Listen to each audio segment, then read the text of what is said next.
Hello student, I Nisha Pasha Salve your biology mentor. तो बच्चों, आज हम देख रहे हैं सेल के अंदर प्रोकैरियोटिक सेल के बारे में, राइट।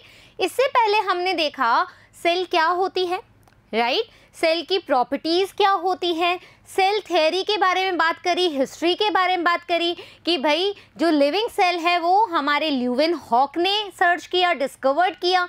डेड सेल पे जो है रॉबर्ट हुक ने वर्क किया, रॉबर्ट ब्राउन ने जो है न्यूक्लियर सर्च किया, राइट। और जो थ्योरी दी है हमारी सेल थ्योरी जो जिसने दी है वो है हमारे मैथियास स्लाइडेन ने और थियोडर स्वान ने, राइट। और उसी के साथ में जो रुडोल्फ विर्चो थे उन्होंने बताया कि जो सेल है, जो प्री एग्जिस्टिंग सेल से ही हमारी न्यू सेल जो है अराइज होती है, राइट। ये हमारी सेल थ्योरी थी। इसके अलावा हमने थोड़ा थोड़ा प्रोकैरियोट और यूकैरियोट्स के बारे में भी देखा और उसमें डिफरेंस भी देखा था, राइट। आज हम देखेंगे बेसिकली प्रोकैरियोटिक सेल क्या होती है, किस तरह के ऑर्गेनेलीज इसमें प्रेजेंट होते हैं, क्या उनके फंक्शंस होते हैं, स्ट्रक्चर कैसा होता है। Is that clear? बहुत ही डिटेल में, बहुत ही अच्छे से हम बात करेंगे। क्यों? क्योंकि as I told you before, question जो है बेसिकली यहाँ से आते हैं। ग्राम स्टेनिंग, ग्राम पॉजिटिव बैक्टीरिया, ग्राम नेगेटिव बैक्टीरिया में से आप पिछली ईयर के पेपर देखोगे तो बहुत सारे क्वेश्चन आए हुए हैं बच्चों। सो प्लीज फोकस करोगे अच्छे से, राइट। तो सबसे पहले हम बात करें प्रोकैरियोटिक सेल क्या होती है। The prokaryotic cell are represented by bacteria, ठीक है। किसके द्वारा रिप्रेजेंट की जा रही है? बैक्टीरिया के रूप में। ब्लू ग्रीन एल्गी जिसको हम साइनोबैक्टीरिया भी कहते हैं, माइकोप्लाज्मा एंड पीपीएलओ प्लूरोन्यूमिनो-लाइक ऑर्गेनिज्म, इसका फुल फॉर्म बेसिकली पूछा गया है already, right. They are generally smaller and multiply more rapidly than the eukaryotic cell. क्या क्या बोला हमने? जब हम प्रोकैरियोटिक सेल के बारे में बात करेंगे तो हम बोलेंगे basically they are unicellular, small in size. देखो साइज में छोटे हैं तो डेफिनेटली जल्दी से जल्दी मल्टीप्लाई करेंगे। Is that clear? क्या क्या आता है? बैक्टीरिया आता है, ब्लू ग्रीन एल्गा आता है, माइकोप्लाज्मा आता है और पीपीएलओ आता है। डन। पहली स्लाइड एकदम क्लियर हो गई, एक एक वर्ड। चलिए अब हमने यहाँ पर कुछ डायग्राम देखे हैं। हमने बात करी थी सेल्यूलर, ठीक है, यानी कि मल्टी सेल्यूलर, यूनिसेल्यूलर और असेल्यूलर की, राइट। तो वायरस जो है वो कैसा आता है? इनकम्प्लीट सेल होता है, राइट, इसलिए हमने इसको असेल्यूलर बोला था। इंडिपेंडेंट एग्जिस्टेंस नहीं होता है, ये डिपेंडेंट रहता है किस पे? होस्ट पे। क्या रेंज है इसका साइज का? तो आप देखोगे 0.02 माइक्रोमीटर से 0.2 माइक्रोमीटर तक रहती है, राइट। यदि हम बात करें पीपीएलओ का तो अबाउट 0.1 माइक्रोमीटर रहता है। यदि हम बात करें आरबीसी की तो ये कैसी है? बाइकॉनकेव इसका डायग्राम होता है और राउंड होती है, राइट। और अ टिपिकल यूकैरियोटिक सेल की बात करें तो 10 to 20 माइक्रोमीटर इन साइज होता है। ये दोनों की सेल्स के बारे में बात हो रही है। अब हम बात करें कि जो हमारी प्रोकैरियोटिक सेल है वो क्या करती है? वेरी इन साइज करती है। फॉर एग्जाम्पल हम बात कर रहे हैं बैक्टीरिया की, हम बात कर रहे हैं बैक्टीरिया की।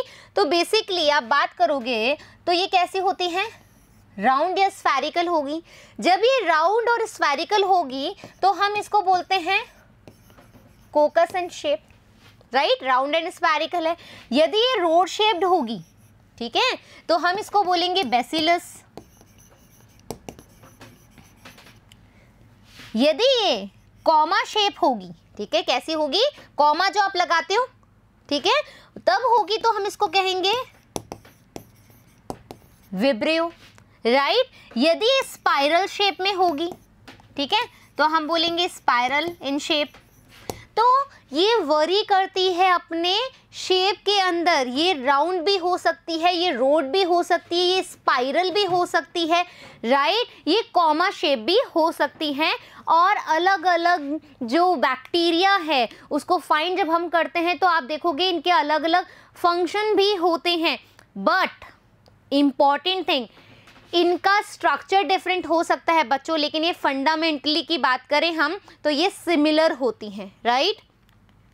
सो the 4 basic shapes of bacteria are bacillus, ठीक है, रोड लाइक शेप होगा, कोकस स्फेरिकल शेप होगा, विब्रियो कोमा शेप्ड होगा, और स्पिरिलम जब स्पाइरल शेप होगा, right. The organisation of prokaryotic cell is fundamentally similar, right. Shape अलग अलग हो सकती है लेकिन फंडामेंटली कैसे होंगे, ये सिमिलर होंगे, even though prokaryotic exhibit a wide variety of shape and function, जबकि जो प्रोकैरियोटिक है उनका शेप भी डिफरेंट हो सकता है, फंक्शन भी अलग हो सकते हैं, लेकिन they are fundamentally similar. Done. चलिए, तो वी हैव जस्ट एग्जाम्पल, जैसे कोकस, राइट, कोकोबैसिलस, यानी कि जब कोकोबैसिलस, देखो बैसिलस कैसा होता है, रोड शेप, कोकस कैसा होता है, गोल शेप। अब दोनों का जो स्ट्रक्चर है वो मैच कर दो, मिक्स कर दो, तो लाइक ऐसा होगा, हल्का सा राउंड, ये लो, ठीक है। तो यानी कि यहाँ पर रोड शेप भी है और हमारी स्फेरिकल शेप भी है, तो क्या हो जाएगा, कोकोबैसिलस। विब्रियो बोलो तो comma shaped, bacillus rod shape, spirillum spiral shape, right. Spirochete भी इसका एग्जाम्पल है। डन। चलिए, all prokaryotic have a cell wall surrounding the cell membrane except in mycoplasma। mycoplasma कैसा है, स्मॉलेस्ट सेल है, पहली बात। दूसरी बात, इसका जो रेंज है वो कितना है, 0.3 माइक्रोमीटर इसका रेंज हमने बात करी थी, राइट। इसके अलावा क्या बोल रहा है कि बच्चों ये है without cell wall. Done. Clear. Mycoplasma के बारे में जो जो चीजें एनसीईआरटी में दे रखी है। अब सुनो, यदि हम बैक्टीरिया का डायग्राम बना लेते हैं, उसके स्ट्रक्चर को देख लेते हैं, तो चीजें और इजी हो जाएगी, ठीक है। एक एक हम लेते हैं, स्ट्रक्चर को ले लेते हैं और उसका क्या कर लेंगे, फंक्शन भी देख लेंगे। Is that clear. तो अपन सुंदर सा, प्यारा सा, बहुत ही सुंदर सा डायग्राम मैं बनाने की कोशिश करती हूँ बच्चों, ठीक है।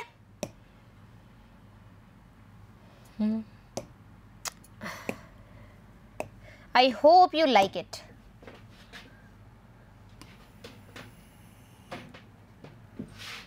पहले हम डायग्राम बनाएंगे और फिर एक एक स्ट्रक्चर को लेकर के उसके बारे में, एक एक ऑर्गेनली को लेकर के उसके बारे में डिस्कस करेंगे। Is that clear.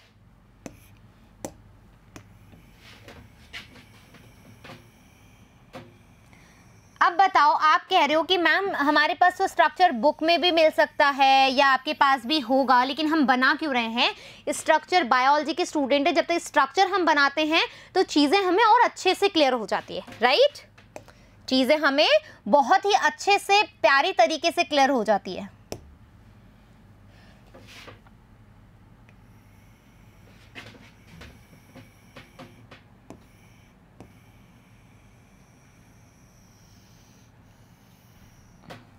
आप जब इसको वीडियो को देखोगे तो आप क्या करोगे, पहले चीज़ों को समझोगे, उसके बाद जब चीज़ें समझ में आ जाएगी उसके बाद खुद से ये डायग्राम अपनी कॉपी में बनाओगे, उसको लेबल करोगे और साथ ही फंक्शंस भी अपने आप पेन डाउन करोगे, राइट। अपने आप से खुद से प्रॉमिस कर लो, मुझे बताने की ज़रूरत नहीं है। डन।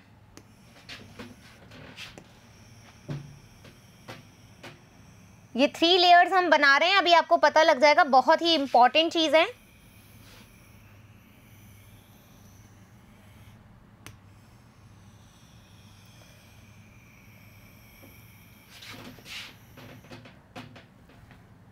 कोशिश करूंगी कि बहुत अच्छे से आपको चीज़ें क्लियर हो जाए, कि आपको रटने की ज़रूरत ना पड़े, ना ही कुछ और देखने की ज़रूरत पड़े।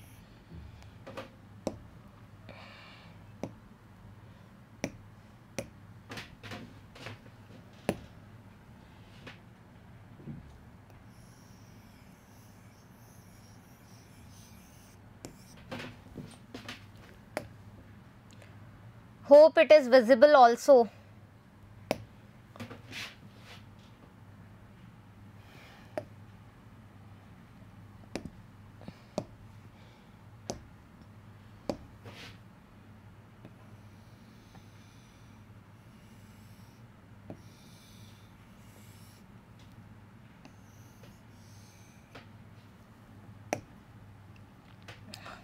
पहले एक बार मैं डायग्राम बना लूं बच्चों, फिर मैं आपको चीजें समझा दूंगी, राइट।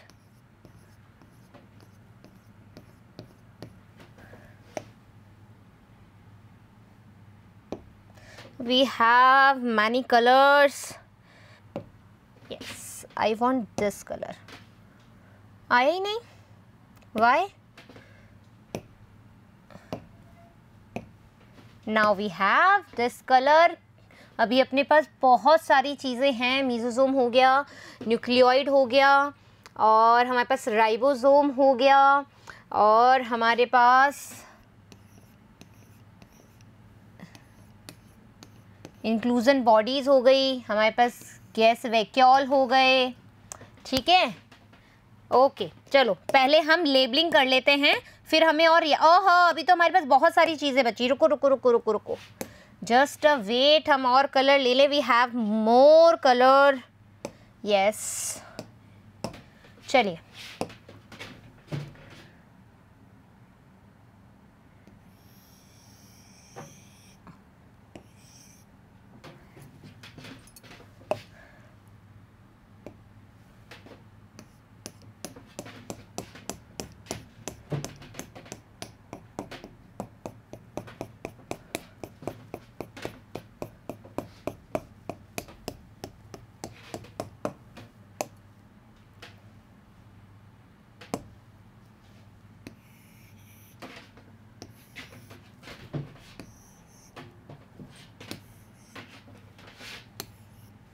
ठीक है, अब डन है.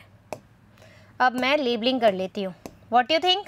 चलिए, हमारे पास है बैक्टीरिया का स्ट्रक्चर. स्ट्रक्चर में जो सबसे आउटर मोस्ट लेयर है, ठीक है, जो सबसे आउटर मोस्ट लेयर है वो है हमारी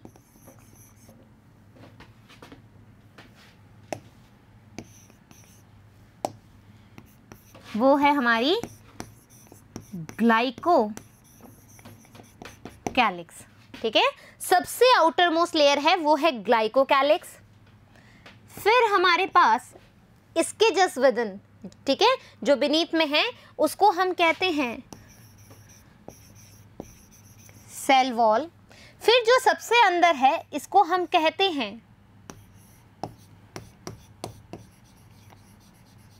plasma membrane. Right, plasma membrane. मुझे लगता है नाम में उधर लिख दूं तो ज़्यादा क्लियर रहेगा ना. अरे भाई रफ मत हो डायग्राम.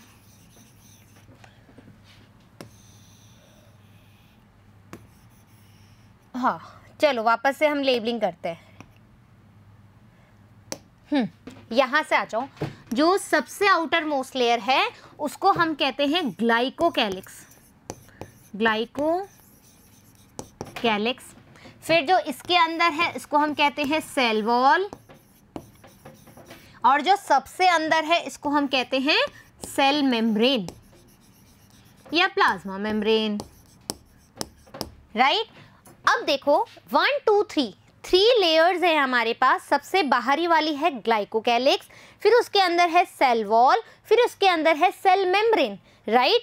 अब ये जो तीनों हैं यदि हम इसको कंबाइंड बात करें तो इस तीनों को हम कहते हैं सेल एनवलप.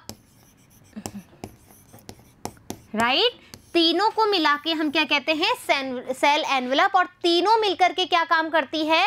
एक यूनिट की तरह काम करती है, सिंगल यूनिट की तरह काम करती है. Is that clear? हमने 3 लेयर्स देखी, glycocalyx, cell wall, cell membrane. तीनों को एक साथ बात करें तो सेल एनवलप कहते हैं, और ये एक सिंगल यूनिट की तरह काम करती है. डन. राइट. अब देखो बाहर की तरफ से ऐसा कुछ फ्लैजाइल सा कुछ स्ट्रक्चर दिखाई दे रहा है. ये है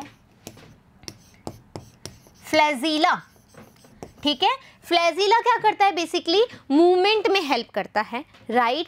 फिर आपको ये पिंक कलर के जो स्ट्रक्चर दिख रहे हैं, छोटे छोटे है ना, ये पिंक कलर की जो आउटर ग्रोथ है इसको हम कहते हैं फिम्ब्री. ठीक है, इसको हम कहते हैं फिम्ब्री. और जो ये ऐसे ट्यूबुलर फॉर्म में, ठीक है, ये जो ट्यूबुलर फॉर्म में दिख रहे हैं इसको हम कहते हैं पिलाय या पिलस.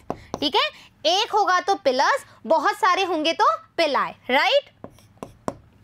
अब यहां पर अंदर आए, अब स्ट्रक्चर के अंदर आए, जिस भी मैट्रिक्स में तुम्हें सारे ऑर्गेनली प्रेजेंट होते हुए दिख रहे हैं, ठीक है, अंदर एक मैट्रिक्स सा भरा हुआ है, इसको हम कहते हैं साइटोप्लाज्म, राइट। इसके अंदर ये जो मैट्रिक्स है, ठीक है, ये जो मैट्रिक्स है इसको हम कहते हैं साइटोप्लाज्म। Done, cytoplasm. यहां पर ये तो तुम्हें दिख रहे हैं छोटे छोटू से, ये है हमारे 70S राइबोसोम, राइट। यहां पर आपको पता है मैंने प्रोकैरियोट्स और यूकैरियोट्स में आपको डिफरेंस समझा दिए, तो यहां पर जो हमें न्यूक्लियस मिलेगा, ठीक है, वो न्यूक्लियस हमारा वेल डिफाइंड नहीं होता है। क्यों नहीं होता है? क्योंकि मैम उसमें न्यूक्लियर पोर नहीं होता, न्यूक्लियर मेम्ब्रेन नहीं होता है, ये प्रिमिटिव टाइप का होता है। तो इसको हम क्या कहते हैं? इसको हम कहते हैं यहाँ पे न्यूक्लियोइड, ठीक है। और न्यूक्लियोइड में जो जेनेटिक मटेरियल होता है वो कैसा होता है? डबल स्टैंडर्ड सर्क्यूलर, ठीक है, कैसा होता है? डबल स्टैंडर्ड सर्क्यूलर डीएनए जो है इसमें प्रेजेंट होता है। Is that clear? फिर हम बात करते हैं, ये जो है आपको, ये है हमारी गैस वैक्यूल, ठीक है, ये क्या है? Gas vacuole. बच्चों स्पेलिंग एक बार रीचेक कर सकते हो आप, ठीक है। ये क्या है? गैस वैक्यूल, जो कि क्या करती है? ब्योंसी का काम करती है, फ्लोटिंग में हेल्प करती है, ब्योंसी बनाए रखती है। इसके अलावा हम यहाँ बात करें तो ये है हमारी इंक्लूजन बॉडी, हमारी बोले तो बैक्टीरिया के बारे में बात हो रही है। इंक्लूजन बॉडीज हमें बोलते हैं। ये इंक्लूजन बॉडीज क्या करती हैं? फूड ऑफ स्टोरेज, ठीक है, स्टोरेज करती है फूड का अलग अलग फॉर्म में, ठीक है। कैसे करेगी? स्टार्च के फॉर्म में कर सकती है, पॉलीसेकेराइड के फॉर्म में कर सकती है, प्रोटीन के फॉर्म में कर सकती है, राइट। ये इंक्लूजन बॉडी अलग अलग फॉर्म में फूड को स्टोरेज करके रखती है। अब हमारे पास क्या बचा? एक इंपॉर्टेंट स्ट्रक्चर, जो कि आपको ये मेम्ब्रेन जो है, प्लाज्मा मेम्ब्रेन जो है, अंदर से कैसे दिख रही है? ऐसे इनफोल्डिंग बन रही है, ठीक है। कैसी है? अंदर से ये सेल देखो ऐसे है, ये सेल मेम्ब्रेन आई, अरे तो फोल्ड हो गई, ठीक है। यहाँ पर अंदर की तरफ इन्वेजन किया हुआ है। ये स्ट्रक्चर क्या है? ये स्ट्रक्चर है मीजोजोम। और बच्चों मीजोजोम जो है वो अपने बैक्टीरिया का एक कैरेक्टरिस्टिक्स फीचर है, राइट। मीजोजोम क्या है? बैक्टीरिया का एक कैरेक्टरिस्टिक फीचर है जो कि बहुत बड़ा काम करता है। ये करता है रेस्पिरेशन का काम, ये करता है सेल के डिवीजन में हेल्प करता है, ये डीएनए रेप्लिकेशन में हेल्प करता है। Is that clear? अभी हम एक एक स्ट्रक्चर के बारे में डिटेल में बात करेंगे। तो क्या आपको बैक्टीरिया का स्ट्रक्चर समझ में आ गया? अभी हम डिटेल में इनकी फंक्शन देखेंगे। क्या आपको अभी समझ में आ गया कि बैक्टीरिया जो है कौन कौन से ऑर्गेनेली को लेकर के रहता है? Done, clear? चलिए अब हम बात करें एक एक की, ठीक है। तो the fluid matrix filling the cell is the cytoplasm. जो एक फ्लूइड मैट्रिक्स है उसको हम क्या कह रहे हैं? साइटोप्लाज्म कह रहे हैं। There is no well defined nucleus, इसके पास वेल डिफाइंड न्यूक्लियस नहीं है। इंपॉर्टेंट चीज, यदि हम न्यूक्लियस की बात कर रहे हैं, किसमें बात कर रहे हैं? प्रोकैरियोट्स में। अच्छे से सुन लेना बच्चों, यहां से क्वेश्चन आता है। प्रोकैरियोट्स में हम बात कर रहे हैं तो ये वेल डिफाइंड नहीं होता है, राइट। न्यूक्लियर मेम्ब्रेन प्रेजेंट नहीं होती है, ठीक है। यहां पर जो अलग अलग नाम है, ठीक है, प्रोकैरियोट्स के जो न्यूक्लियस है जिसको हम अलग अलग नामों से जानते हैं उसको हम कहते हैं न्यूक्लियोइड, ठीक है। न्यूक्लियोइड क्या है? वह क्षेत्र प्रोकैरियोटिक्स में, वह क्षेत्र जहां पर उसका जेनेटिक मटेरियल प्रेजेंट होता है वो कहलाता है न्यूक्लियोइड। एक और चीज, अपना स्ट्रक्चर कहाँ गया? एक और बात, यहां पर मैं एक और चीज बना रही हूं जिसको हम कहते हैं प्लाज्मिड, राइट। प्लाज्मिड क्या है? एक्स्ट्रा क्रोमोसोमल मटेरियल है जो बहुत ज़्यादा रिकॉम्बिनेंट डीएनए टेक्नोलॉजी में हेल्प मतलब बहुत ज़्यादा यूज़ आता है, हेल्प करता है। अभी हम इसके बारे में बात करेंगे, राइट। आ जाओ, चलो अभी हम न्यूक्लियस के बारे में बात करें। प्रोकैरियोट्स में वेल डिफाइंड नहीं होता है, यहाँ पर न्यूक्लियर मेम्ब्रेन नहीं होती है, न्यूक्लियर पोर प्रेजेंट नहीं होता है। इसको हम अलग अलग नामों से जानते हैं जहाँ पर क्वेश्चन आता ही आता है, राइट। न्यूक्लियोइड वह क्षेत्र, प्रोकैरियोट्स में पाया जाने वाला वह क्षेत्र जहाँ पर उसका जेनेटिक मटेरियल प्रेजेंट होता है। यहाँ पर इसको और नामों से जाना जाता है, इसको हम कहते हैं जीनोफोर, ठीक है। क्या कहते हैं? जीनोफोर। जीनोफोर के अलावा इसको हम कहते हैं इंसिपिएंट, ठीक है, इंसिपिएंट न्यूक्लियस,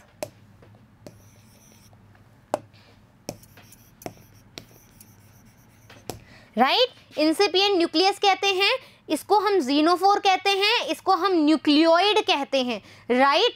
अब यहाँ पर जो डीएनए पाया जाता है वो कैसा होता है? डबल स्टैंडर्ड होता है और सर्कुलर डीएनए प्रेजेंट होता है, ठीक है। कैसा होता है?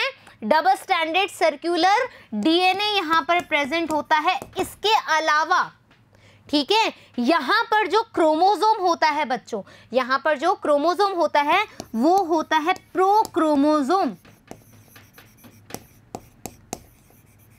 ठीक है, क्रोमोसोम। हाँ, प्रोक्रोमोसोम बोले तो क्योंकि जो स्ट्रक्चर होगा क्रोमोसोम का, जब हम यूकैरियोट्स में पढ़ेंगे तो मैं आपको स्ट्रक्चर भी समझाऊंगी क्रोमोसोम का, तो वहां पर वेल डिफाइंड क्रोमोसोम आपको मिलेगा, प्रॉपर स्ट्रक्चर के साथ मिलेगा, पी आर्म, क्यू आर्म, सारी चीजें देखने को मिलेंगी आपको ना, बहुत सारे उसके अंदर प्रेजेंट होते हैं पार्ट्स। लेकिन यहाँ पर क्रोमोसोम ढंग का नहीं है, इसलिए हम क्या कहते हैं? प्रो, यानी कि पूर्व वाला क्रोमोसोम जो ढंग से वेल डिफाइंड नहीं है, इसीलिए तो हम क्या कह रहे हैं? ये प्रोकैरियोट्स हैं, ये प्रिमिटिव टाइप के, या न्यूक्लियस भी प्रिमिटिव टाइप का है, राइट। वेल डिफाइंड नहीं है तो क्रोमोसोम कैसे डिफाइंड होगा प्रॉपर्ली? तो हम इसको क्या बोलते हैं? प्रोक्रोमोसोम बोलते हैं। Is that clear?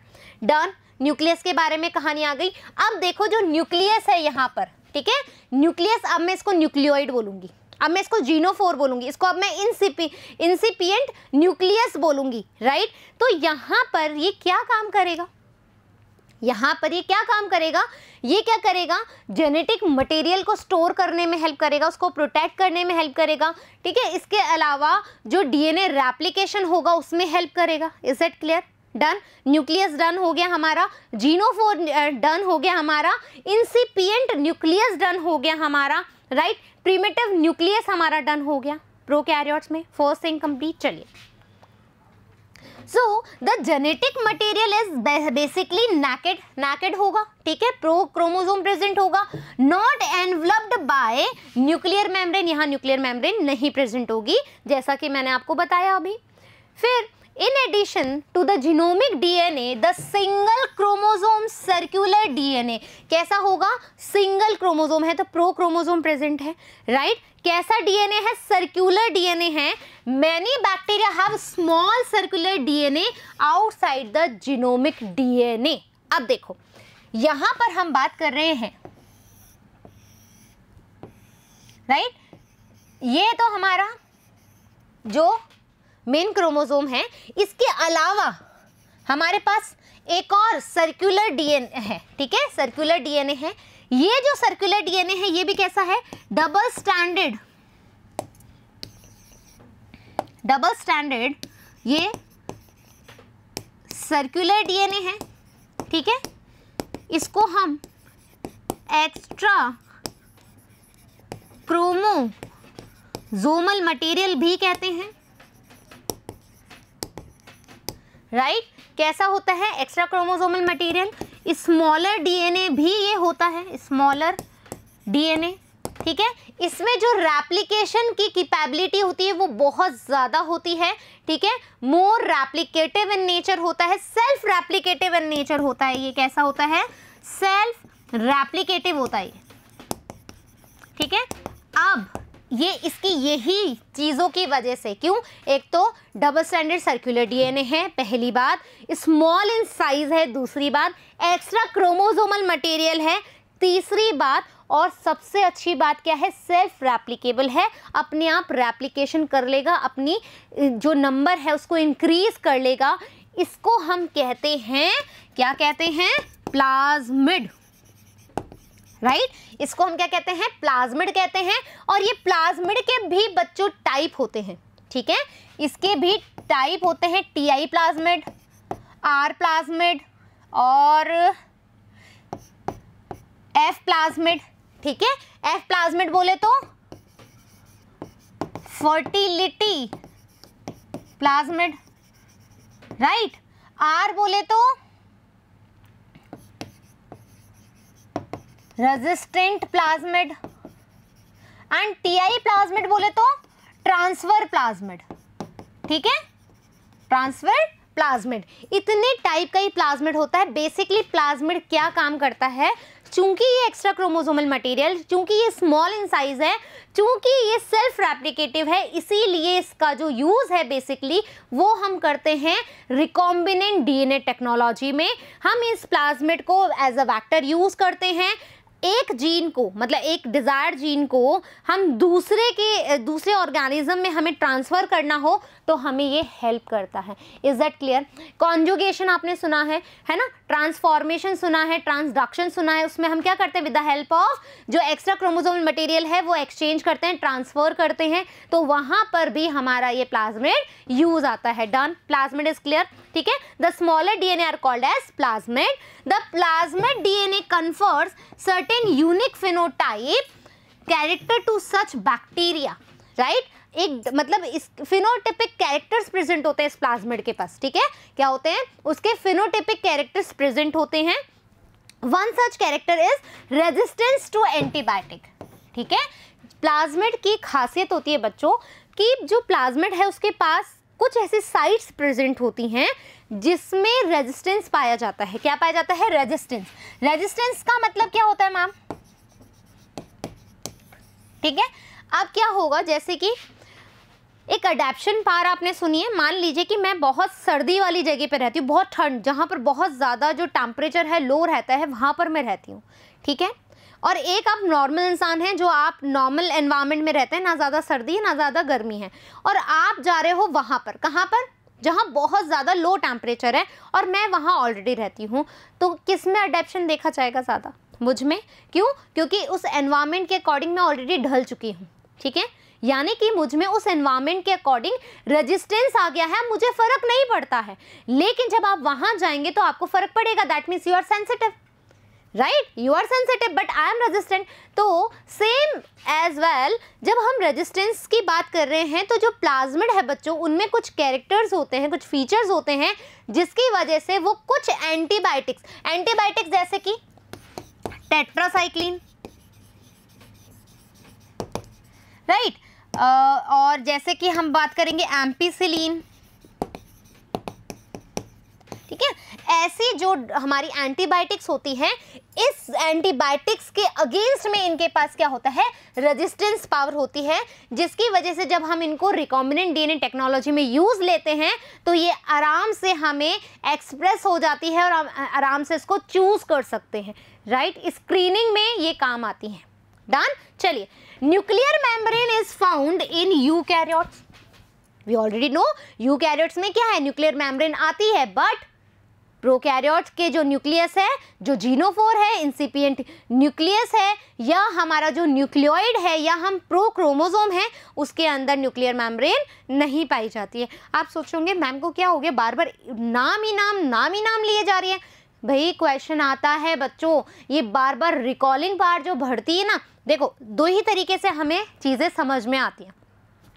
जितना लिखोगे, जितना डायग्राम बनाओगे, जितना लेबल करोगे ना, एक तो उतना दिमाग में फीड होगा।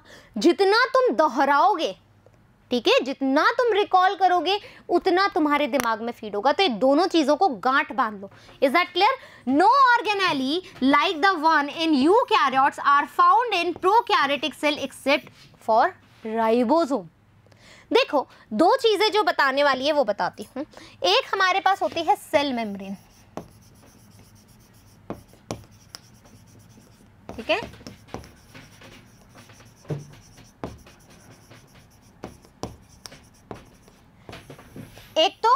ये और एक ये।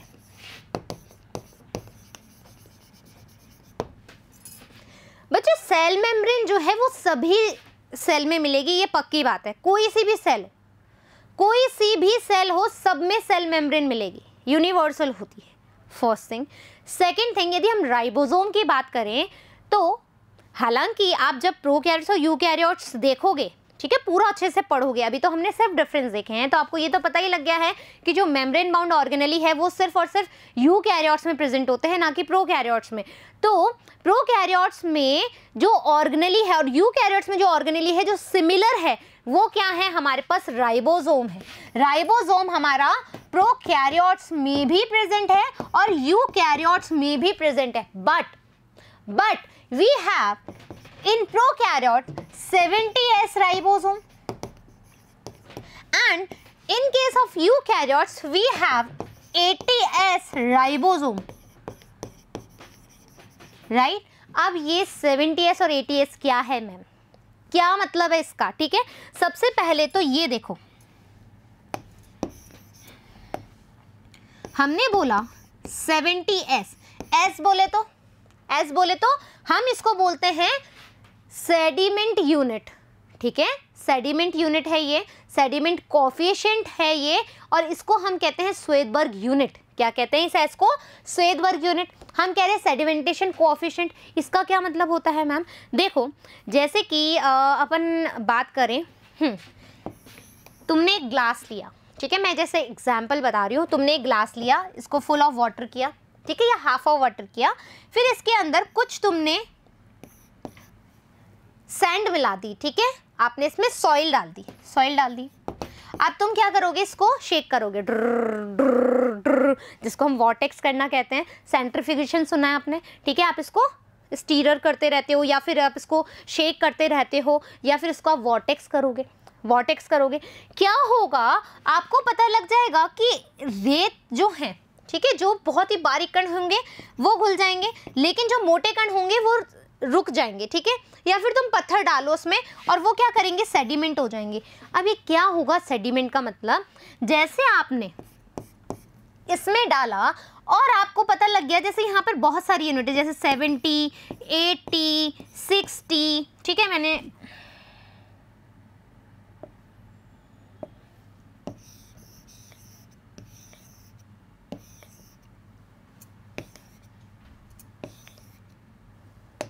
ठीक है, यहां पर जैसे आ गया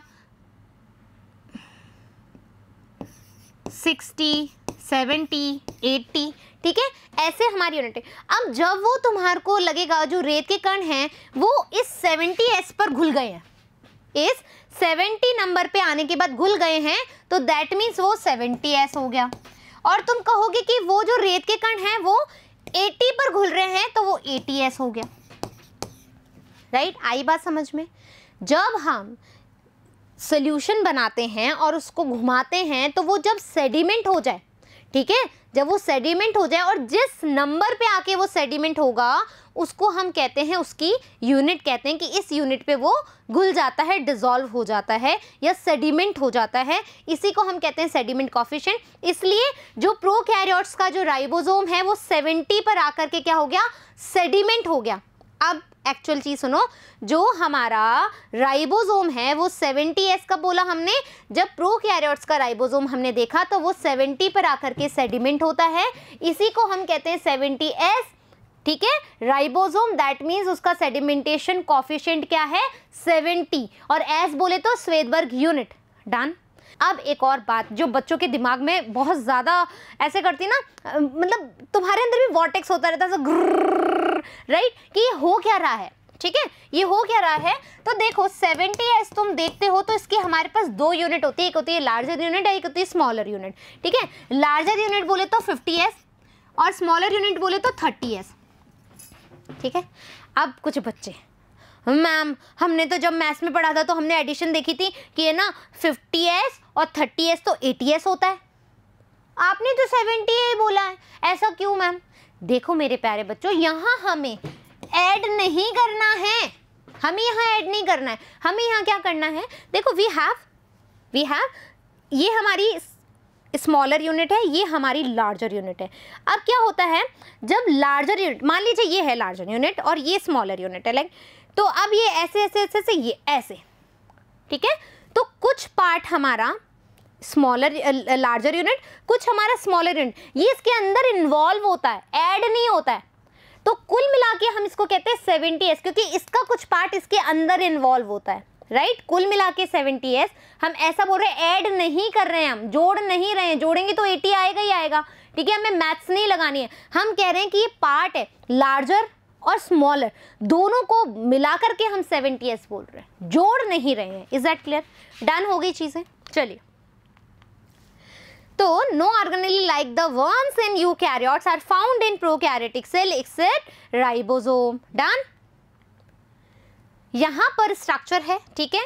हमने साइटोप्लाज्म, न्यूक्लियोइड, डीएनए वाली बात कर ली, plasma membrane, cell wall, capsule, pilus, flagellum, ये सब की बात हम करेंगे, ठीक है। फ्लैजिला यानी कि जब बहुत ज़्यादा नंबर में होता है, फ्लैजिलम जब एक की बात होगी, पिलस एक के बारे में बात हो रही है, पिलाए बहुत सारे के बारे में बात हो रही है। डन? चलिए, prokaryotes have something unique in the form of inclusion bodies होती है जहाँ पे फूड का स्टोरेज होता है, जैसा कि मैंने बताया, और specialised differentiate form of cell membrane called mesosome. देखो बच्चों, इंपॉर्टेंट चीज, ठीक है, क्या है ये? कैरेक्टरिस्टिक फीचर है प्रोकैरियोट्स का, मीजोसोम। क्या होता है? आ जाओ,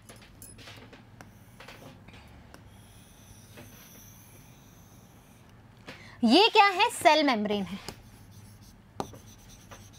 ठीक है, सेल मेम्ब्रेन है। अब सेल मेम्ब्रेन क्या होती है?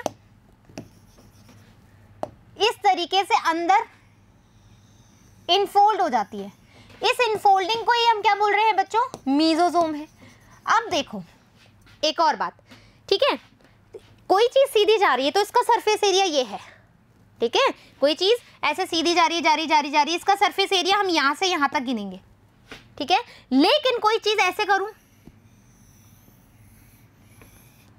तो ये यहां से लेकर के यहां से लेकर के यहां से लेकर के पूरा काउंट होगा। इसको और इसको देखोगे तो तुम्हें ये पाओगे कि यहां पर जो सरफेस एरिया है बच्चों वो ज्यादा होगा। यानी कि हम कह सकते हैं कि जो मीजोसोम है वो सरफेस एरिया को भी इंक्रीज करता है। फर्स्ट थिंग, जो मीजोसोम है बच्चों, ठीक है, जो मीजोसोम है जब ये रेस्पिरेशन में हेल्प करता है, कैसा करता है? रेस्पिरेशन में हेल्प करता है। हम ऑलरेडी बायोलॉजिकल क्लासिफिकेशन चैप्टर में पढ़ चुके हैं इसके फंक्शंस को, ठीक है, कि कैसे ये सेल डिवीज़न करता है, कैसे ये रेप्लिकेशन में हेल्प करता है, कैसे ये रेस्पिरेशन में हेल्प करता है, राइट, हम ऑलरेडी पढ़ चुके हैं। तो यहाँ पर जो मीजोसोम है ये रेप्लिकेशन में हेल्प करेगा, ये सेल डिवीज़न में हेल्प करेगा और साथ ही साथ क्या करेगा? ये रेस्पिरेशन में हेल्प करेगा। एक और चीज़ सुन लो, आपसे पूछा जाता है कि प्रोकैरियोट्स में वो ऑर्गेनेली बताओ जो कि यूकैरियोट्स में माइटोकॉन्ड्रिया काम करता है और वो यहाँ पर काम करता है, तो क्या बोलोगे तुम?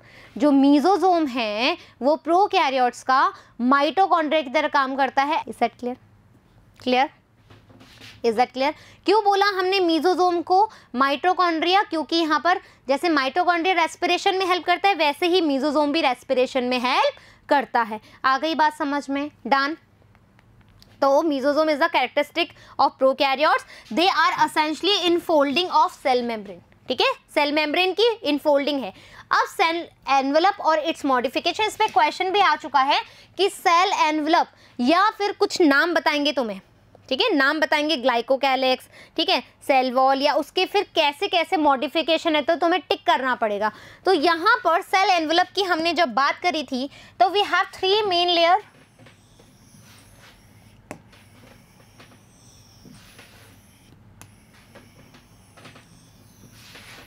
ठीक है, ये जो तीनों लेयर है वो सेल एनवेलप है। पहली लेयर है हमारी ग्लाइकोकैलिक्स,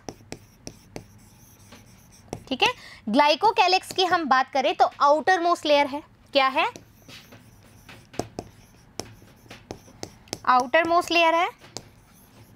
अब आउटर मोस्ट लेयर है तो सीधी सी बात है प्रोटेक्शन का काम करेगी, ठीक है, क्या करेगी?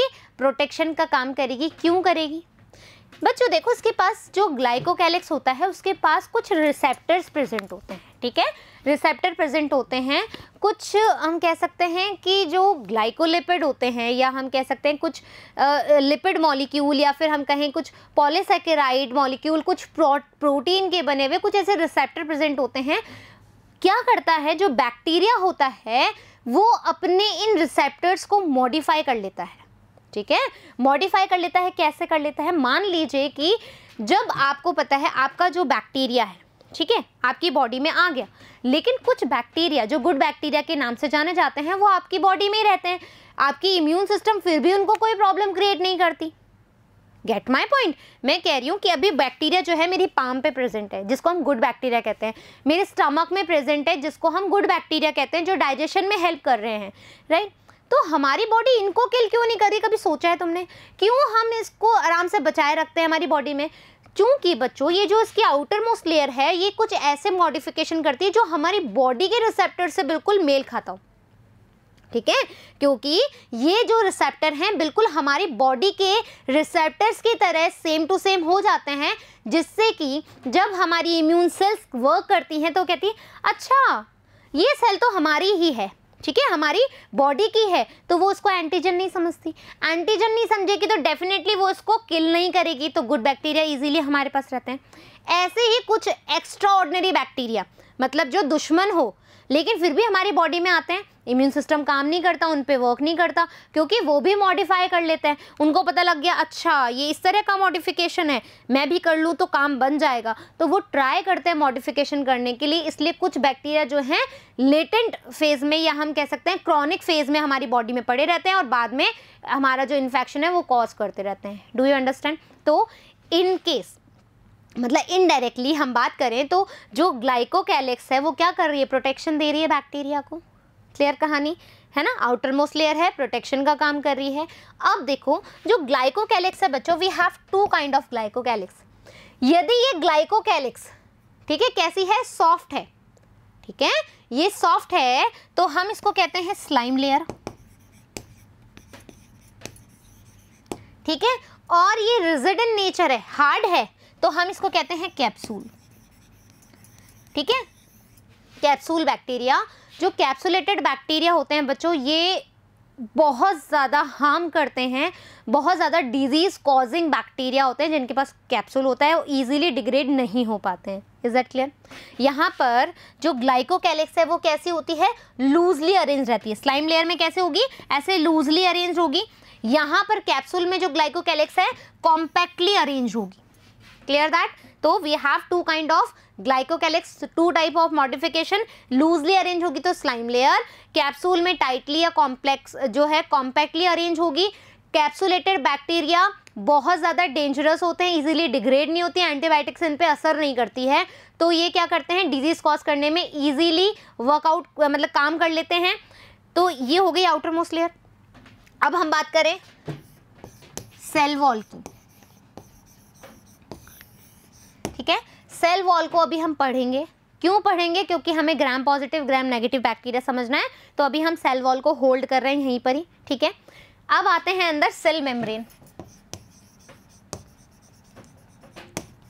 क्योंकि सेल मेम्ब्रेन का सबका काम बराबर होता है, लेकिन यहाँ पर हम बात करते हैं जो सेल मेम्ब्रेन है बच्चों वो क्या करती है, सेमी परमिएबल होती है, प्रोटेक्टिव लेयर होती है, अंदर जितने भी ऑर्गेनेली है उसको बियोन्सी प्रोवाइड कराती है, ठीक है। एक प्रोटेक्टिव लेयर की बात करती है, अंदर का जो एनवायरनमेंट है उसको बनाए रखने में काम करती है, जो भी आयंस चाहिए होते हैं उसको लाने ले जाने का काम करती है, ट्रांसपोर्ट होता है। तो सेल मेम्ब्रेन का काम समझ में आ गया।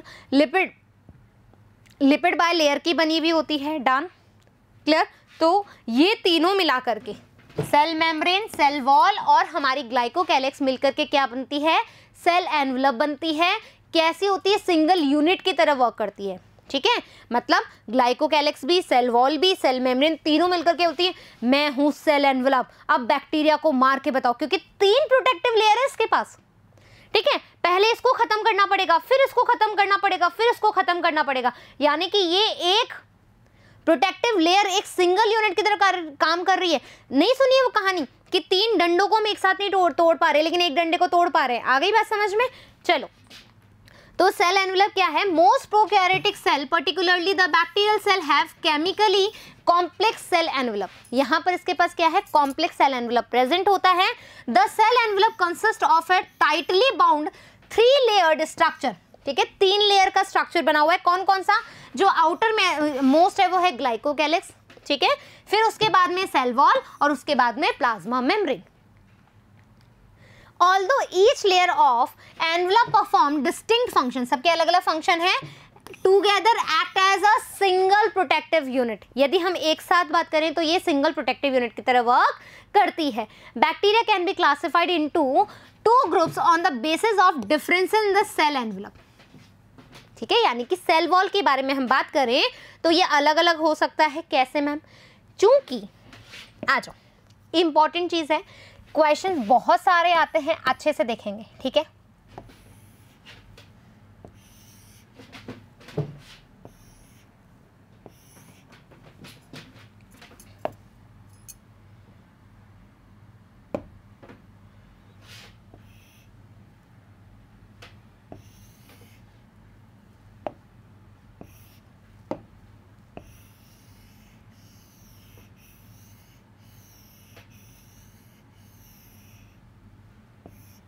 थोड़ा सा नीचे बनाना चाहिए था।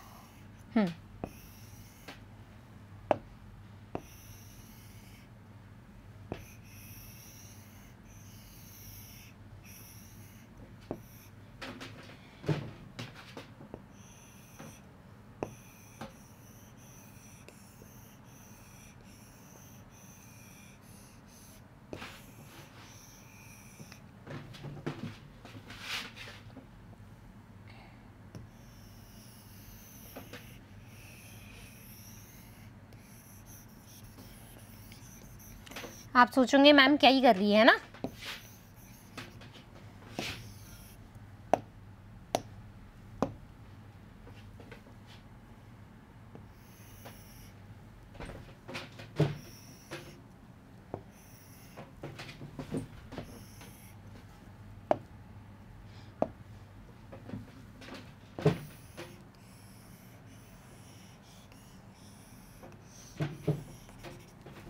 ये लेयर्स हैं बच्चों, सेल वॉल के बारे में हम बात कर रहे हैं, राइट?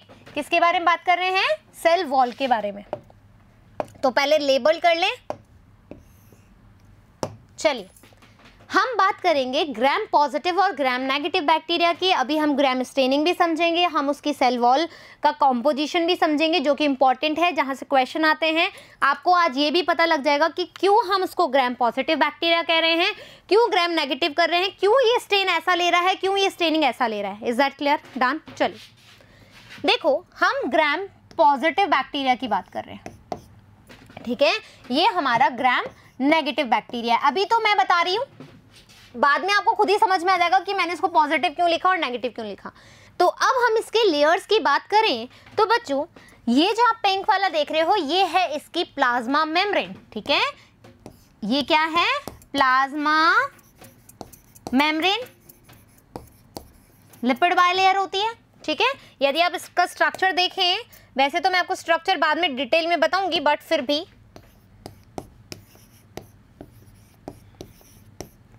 और कुछ इसमें इंट्रिंसिक और एक्सट्रिंसिक पेरिफेरल प्रोटीन जो है प्रेजेंट होते हैं, राइट? ऐसे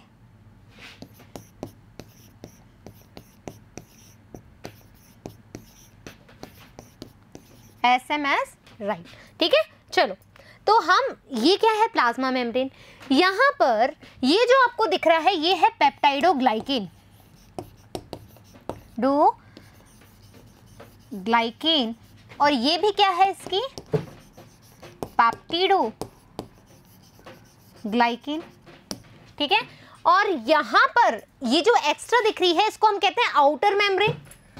ठीक है, इसको हम कहते हैं आउटर मेम्ब्रेन या फिर LPS लेयर, लिपोपॉलीसैकेराइड लेयर। ठीक है, ये जो LPS है बच्चों, ये जो पॉजिटिव बैक्टीरिया होता है उसके पास नहीं होती है। ठीक है, पॉजिटिव बैक्टीरिया है उसके पास नहीं होती है। तो कुछ चीजें हम सीखेंगे। अब मैं बात कर रही हूं इधर ग्राम पॉजिटिव और इधर ग्राम नेगेटिव बैक्टीरिया की। ठीक है, जब आप ग्राम पॉजिटिव बैक्टीरिया की पेप्टिडोग्लाइकेन देखोगे, ठीक है, एक तो कैसी होगी, ये थिक होगी, ठीक है, जैसा कि आप देख रहे हो, मोटी है, यहां पर ये क्या है, थिन है, चलो, तो ये थिक होगी और ये कैसी होगी, थिन होगी, डन। इसके पास आउटर मेम्ब्रेन जो है वो प्रेजेंट नहीं होती, एब्सेंट होती है, और इसके पास आउटर मेम्ब्रेन प्रेजेंट होती है, राइट। फिर हम बात करें अब ग्राम पॉजिटिव और ग्राम नेगेटिव बैक्टीरिया की पेप्टाइडोग्लाइकेन का जो कॉम्पोजिशन है हम वो देख रहे हैं, ठीक है, जो वेरी वेरी इंपॉर्टेंट है। इसके लिए आप ये देखो, पेप्टिडोग्लाइकेन, राइट, यानी कि 2 इसमें यूनिट है, ठीक है। पेप्टिडो बोले तो अमीनो एसिड की बारे में बात हो रही है, अमीनो एसिड, और प्लस ग्लाइकेन बोले तो हम कह रहे हैं शुगर से मिलकर के बनी हुई है, ठीक है। शुगर कौन सी होती है, 2 टाइप की शुगर आपको देखने को मिलती है, एक होती है नाम और एक होती है नाग, ठीक है। नाम बोले तो N acetyl muramic acid, right, N acetyl muramic acid, और नाग बोले तो एन एसिटिल ग्लूकोसामीन, ठीक है, N acetyl glucosamine, right, done. अब हम बात करें अमीनो एसिड की, इंपॉर्टेंट है बच्चों, अभी हम पेप्टिडोग्लाइकेन की बात कर रहे हैं, लेकिन ग्राम पॉजिटिव और ग्राम नेगेटिव में थोड़ा सा अंतर होता है, ठीक है। क्या होता है, थोड़ा सा अंतर होता है, क्या होता है, amino acid we have 4 kind of amino acids, L alanine,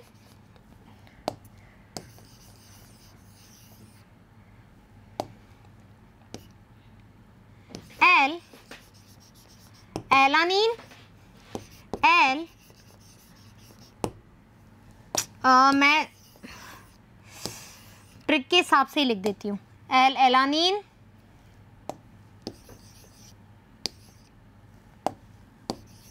D alanine, D glutamic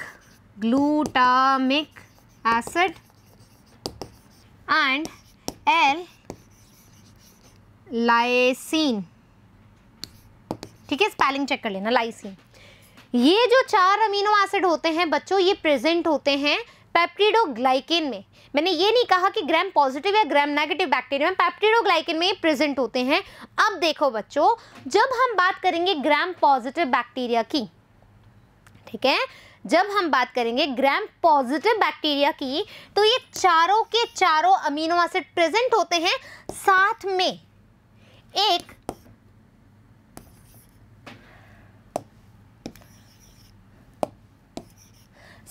एक टिकोइक एसिड भी प्रेजेंट होता है, ठीक है, क्या प्रेजेंट होता है, टिकोइक एसिड। लेकिन ये किसके बारे में बात हुई, ग्राम पॉजिटिव बैक्टीरिया के बारे में बात हुई। लेकिन जब हम ग्राम नेगेटिव बैक्टीरिया के बारे में बात करेंगे तो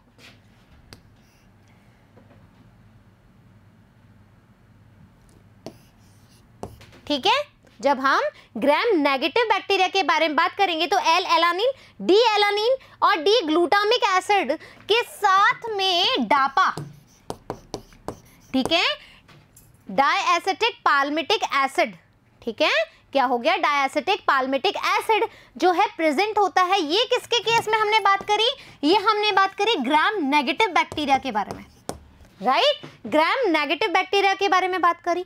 अब सुनो ढंग से, ठीक है, अब सुनो ढंग से, क्या हुआ, कैसे याद करोगे, देखो, आग लगा दी, ये वर्ड याद कर लो, आग लगा दी, आग बोले तो एलानिन ग्लूटामिक एसिड लाइसिन, ठीक है, क्या हुआ, एलानिन ग्लूटामिक, ठीक है, और लाइसिन दी। यहां पे देखो बच्चों, ये वाला जो है, ठीक है, आग लगा दी में आग लगा तो हो गया हमारा ग्राम पॉजिटिव, और जब आग लगा दी में, ठीक है, आग लगा दी में लगा वाला हटा दो और दी वाला ऐड कर लो, यानी कि डापा, तो ग्राम नेगेटिव हो गया।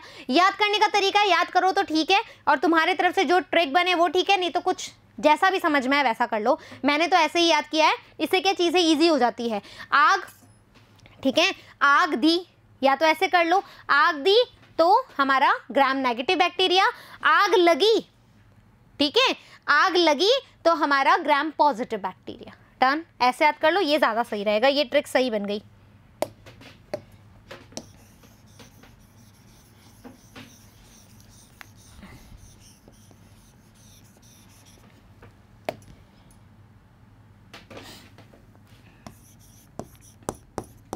आग लगी,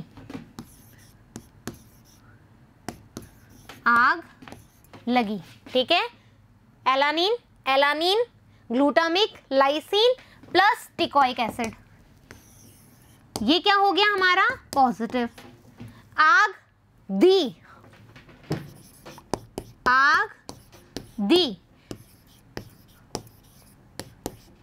ठीक है, एलानिन, एलानिन, ग्लूटामिक और डापा, ये क्या हो गया हमारा gram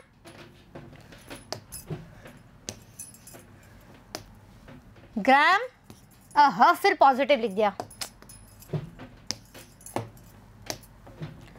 negative. Is that clear? आ गई हमें समझ में, इधर तक समझ में आ गई। अब आ जाओ इंपॉर्टेंट कहानी। ठीक है, इंपॉर्टेंट कहानी, ये चीजें समझ में आ गई। अब देखो जो बच्चों, जो हमारे क्रिश्चियन ग्राम करके साइंटिस्ट थे जिन्होंने ग्राम पॉजिटिव और ग्राम नेगेटिव बैक्टीरिया को डिफरेंशिएट किया according to their cell wall, उन्होंने क्या किया, उन्होंने स्टेनिंग प्रोसीजर करी। स्टेनिंग प्रोसीजर करी तो हम क्या कह रहे हैं यहाँ पे, ग्राम स्टेनिंग कर रहे हैं, ठीक है, ग्राम स्टेनिंग कर रहे हैं। ग्राम स्टेनिंग करने के लिए हमें क्या चाहिए, सैंपल चाहिए और स्लाइड चाहिए, ठीक है।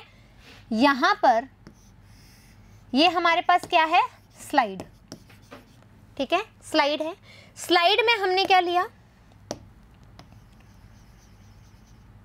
ये है हमारा सैंपल, इस सैंपल को रखा, ठीक है, ये आई हैव स्लाइड, स्लाइड में मैंने यहाँ सैंपल लिया, सैंपल से मैंने इसको क्या किया, ऐसे किया, ठीक है, इस तरीके से किया। एक और स्लाइड ली मैंने, एक और स्लाइड ली, ये देखो, ये एक स्लाइड, ये एक स्लाइड, सैंपल लिया और इसको इस तरीके से किया। इस तरीके से करने से क्या हो गया बच्चों, ये इवनली डिस्ट्रीब्यूट हो गया, ठीक है। ये जो सैंपल है, जब मैंने इसका स्मीयर बनाया, ठीक है,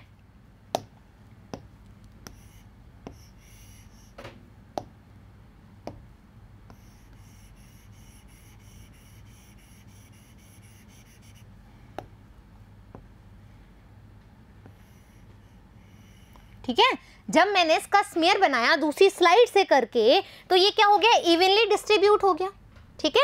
तो मैं यहाँ क्या लिख दूंगी, स्मीयर बना लिया हमने।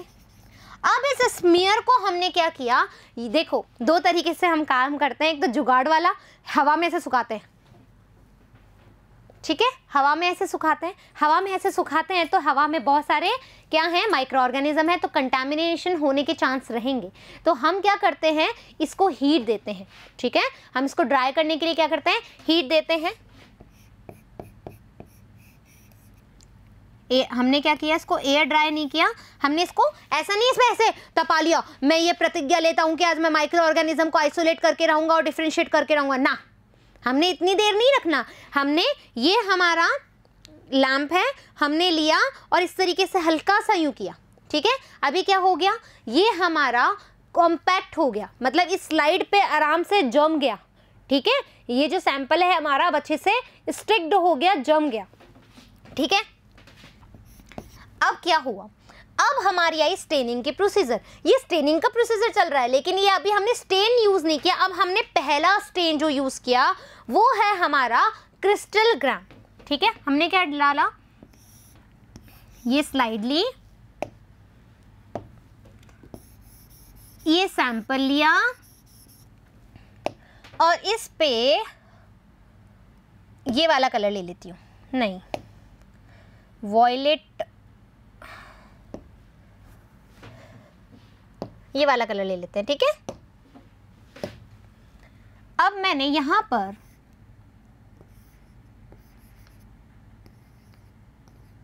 ठीक है क्या डाला, क्रिस्टल वॉयलेट डाला, नाम लिख दूं, क्रिस्टल वॉयलेट डाला, ठीक है। ये क्या है, हमारी प्राइमरी डाई है। प्राइमरी डाई बोले तो जो सबसे पहले स्टेन आपने डाला है, इसको हम क्रिस्टल वॉयलेट क्यों डालते हैं, क्योंकि क्रिश्चियन ग्राम करके साइंटिस्ट थे, जो उनका मेन डाई था, जो जिसकी वजह से वो आइडेंटिफाई कर रहे थे, डिफरेंशिएट कर रहे थे कि ये बैक्टीरिया कौन सा है, राइट। क्रिस्टल वॉयलेट ले लिया हमने, ठीक है। प्राइमरी डाई डाली हमने, कितने लिए डाली, 60 सेकंड के लिए। कितने सेकंड के लिए डाली, 60 सेकंड के लिए हमने इसमें डाली, ठीक है। चलो फिर, अच्छा ये है, अब हम क्या करेंगे, इसको वॉश करेंगे। वॉश करेंगे नहीं, अब हम क्या करेंगे, इसके अंदर डालेंगे मॉडरेंट डाई, ठीक है। आ जाओ,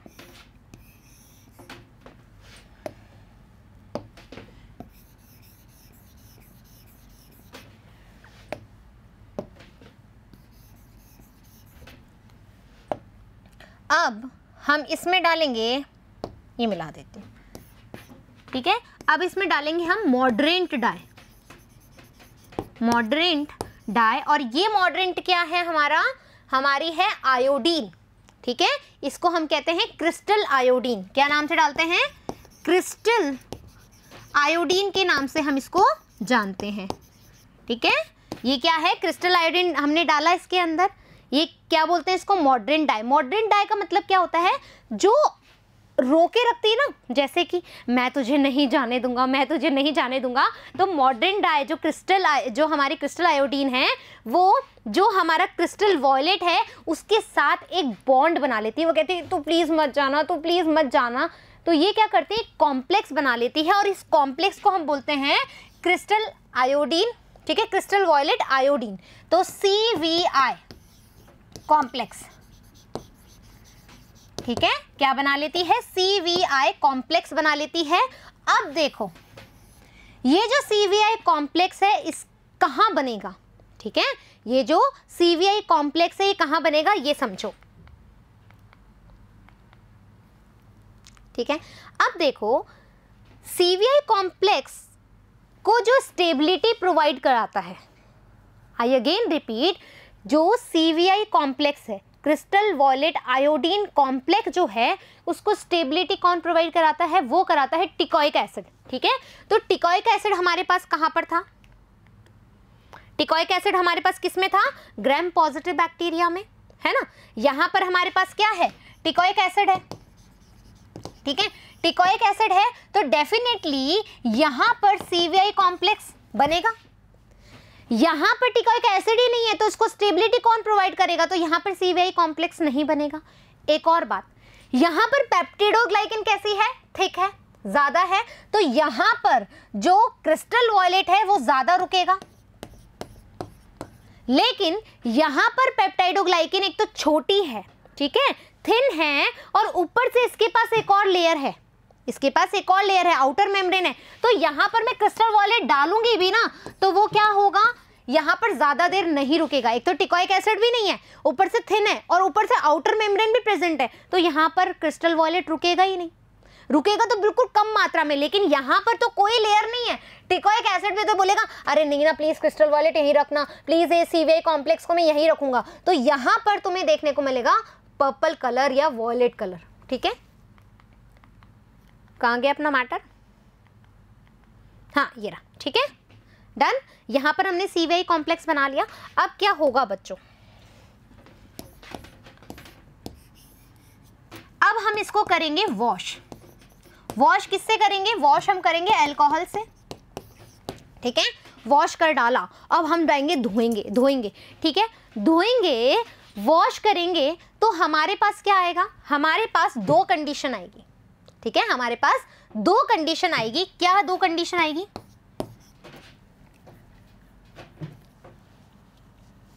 हमारे पास दो कंडीशन क्या आएगी, देखो,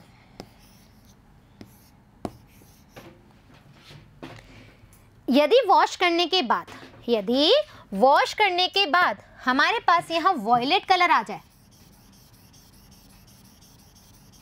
ठीक है, यदि हमारे पास वॉयलेट कलर आ जाता है तो इसको हम कहेंगे कि ये ग्राम पॉजिटिव है, ठीक है। क्यों? क्योंकि क्रिस्टल वॉयलेट कहाँ जमेगा बच्चों? यहाँ पर पेप्टाइडोग्लाइकेन बड़ी है, मोटी है, थिक है, साथ में टिकोइक एसिड है, तो CVI कॉम्प्लेक्स यहाँ मिलेगा ना। तो दैट मीन जब यहाँ पर हमें वॉयलेट कलर मिला तो हम क्या कह रहे हैं, ये ग्राम पॉजिटिव बैक्टीरिया है। लेकिन वॉश करने के बाद हमारे पास कलर ना आए तो, या बिल्कुल हल्का कलर आए तो हम क्या करेंगे, चेक करेंगे कि वो बैक्टीरिया कैसा है। अभी हमें कंफर्म नहीं हो रहा, ठीक है। यदि हमने वॉयलेट कलर देखा है तो हम बोल सकते हैं कि हाँ पॉजिटिव है, लेकिन यदि वॉयलेट कलर बिल्कुल लाइट आए या फिर ना आए तो हम क्या करेंगे, उसमें हम डालेंगे काउंटर स्ट्रेन, ठीक है। इसमें हम डालेंगे काउंटर स्ट्रेन। काउंटर स्ट्रेन क्यों बोलते हैं? मतलब इसके अपोजिट में, इसके अगेंस्ट में कोई डाई में यूज कर रही हूँ, उसका नाम है सेफ्रेनिन, ठीक है। सेफ्रेनिन है, सेफ्रेनिन डालोगे तो इसमें क्या आएगा, पिंक कलर, ठीक है। इसमें आएगा हमारा पिंक कलर या रेडिश कलर आएगा। तो जो पिंक और रेडिश कलर वाला होगा उसको हम कहेंगे ग्राम नेगेटिव बैक्टीरिया। हो गया, स्टेनिंग प्रोसीजर हो गया। क्या लिया हमने, स्लाइडली सैंपल रखा, स्मेयर बनाए, स्मेयर बना करके उसको हमने ड्राई किया। ड्राई करने के बाद हमने उसमें सबसे पहले डाई डाली क्रिस्टल वॉयलेट, ठीक है। क्रिस्टल वॉयलेट के बाद हमने उसमें डाला क्रिस्टल आयोडीन। आयोडीन डालने के बाद उसने कॉम्प्लेक्स बनाए CVI। कहाँ पर ज़्यादा देखने को मिलेगा, जो ग्राम पॉजिटिव होगी। क्यों? क्योंकि टिकोइक एसिड उसको स्टेबलाइज करता है। ग्राम नेगेटिव में टिकोइक एसिड नहीं होता तो स्टेबिलिटी नहीं होती है, आउटर मेम्ब्रेन प्रेजेंट होती है, पेप्टाइडोग्लाइकेन थिन होती है, तो इजीली ये कॉम्प्लेक्स वहाँ पर नहीं देखने को मिलेगा। हम इसको वॉश करेंगे अल्कोहल से। अल्कोहल के वॉश करने के बाद यदि वॉयलेट कलर आ जाता है तो ग्राम पॉजिटिव, यदि वॉयलेट कलर नहीं आता है तो हम उसमें डालेंगे हमारी काउंटर डाई, जिसको हम सेफ्रेनिन बोलते हैं। उसके बाद उसको हम वॉश करेंगे और देखेंगे तो पिंक या फिर रेडिश कलर आएगा, तब हम उसको कहेंगे ग्राम नेगेटिव बैक्टीरिया। तो यानी कि जो हमारे क्रिस्टल ग्राम थे, ठीक है, जो हमारे क्रिस्टल ग्राम थे, and the manner in which they respond the staining procedure develop by Gram, ठीक है, crystal Gram, those that take up the Gram stain बोले तो crystal violet are Gram positive and the other that do not are called Gram negative. जिसके पास crystal violet नहीं है वो ग्राम negative bacteria है, जैसा कि हमने किया अभी, राइट। तो उसके बाद में इस तरह के हमारे पास आ गई। देखो यहाँ पर ग्राम पॉजिटिव बैक्टीरिया है, ग्राम पॉजिटिव बैक्टीरिया के पास ये क्या है, हमारी प्लाज्मा मेम्ब्रेन। फिर हमारे पास क्या है यहाँ पर, पेप्टिडोग्लाइकेन, ठीक है, यस, है ना, पेप्टिडो, मुझे लगा आउटर मेम्ब्रेन तो नहीं बना दी। यहाँ पर ये आउटर मेम्ब्रेन है, ये पेप्टिडोग्लाइकेन देखो कितनी थिन सी है, और ये प्लाज्मा मेम्ब्रेन। आ गई बात समझ में, डन। अब यहाँ पर हमने ग्राम स्टेनिंग प्रोसीजर किया, हमने सैंपल लिया, क्रिस्टल वॉयलेट 60 सेकंड के लिए डाला, फिर हमने आयोडीन डाला 60 सेकंड के लिए, 5 से 10 मिनट के लिए हमने अल्कोहल डाला। क्यों डाला? वॉश करने के लिए। फिर हमने देखा कि यदि कलर आ गया तो पॉजिटिव है, नहीं आया तो हम उसमें सेफ्रेनिन डालेंगे और चेक करेंगे कि कौन सा बैक्टीरिया है। डन। सो डिफरेंस समझने से पहले हम बात करेंगे फ्लैजिला की, ठीक है। फ्लैजिला की क्यों मैम? क्योंकि ग्राम पॉजिटिव और ग्राम नेगेटिव बैक्टीरिया में जो है बच्चों, फ्लैजिला का स्ट्रक्चर वरी करता है, ठीक है। फ्लैजिला के नॉर्मल स्ट्रक्चर की बात करने से पहले हमें पता है कि ये किस में हेल्प करेगा, मूवमेंट में, राइट, उसके मूवमेंट में हेल्प करेगा। स्ट्रक्चर जो इसका जनरली स्ट्रक्चर है उसमें 3 पार्ट्स पाए जाते हैं। क्या पाया जाता है? आ जाओ अभी बताती हूँ।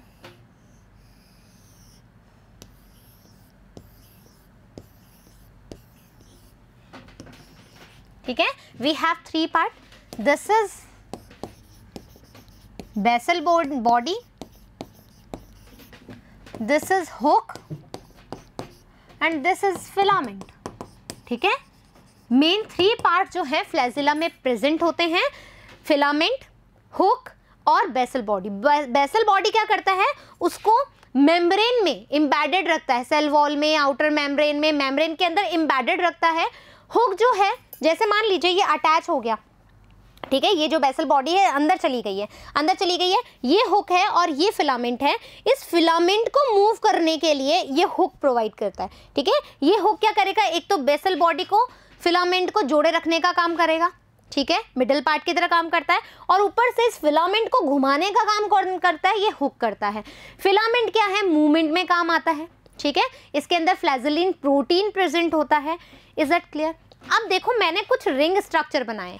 वी हैव रिंग, इसको हम कहते हैं एल रिंग, इसको हम कहते हैं MSP, LPSM रिंग। ये रिंग होते हैं बच्चों, ये रिंग के नाम मैंने अपने आप नहीं रखे हैं, ये रिंग के जो नेम है वो है उसके अकॉर्डिंग जहां ये प्रेजेंट होती है, ठीक है। यदि हम बात करें कि भाई कैसे प्रेजेंट होती है, आ जाओ।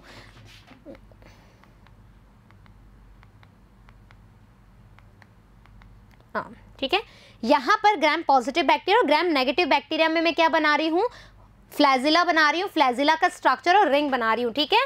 तो यहाँ पर मैं व्हाइट कलर ले लेती हूँ, व्हाइट कलर इजीली विजिबल होगा।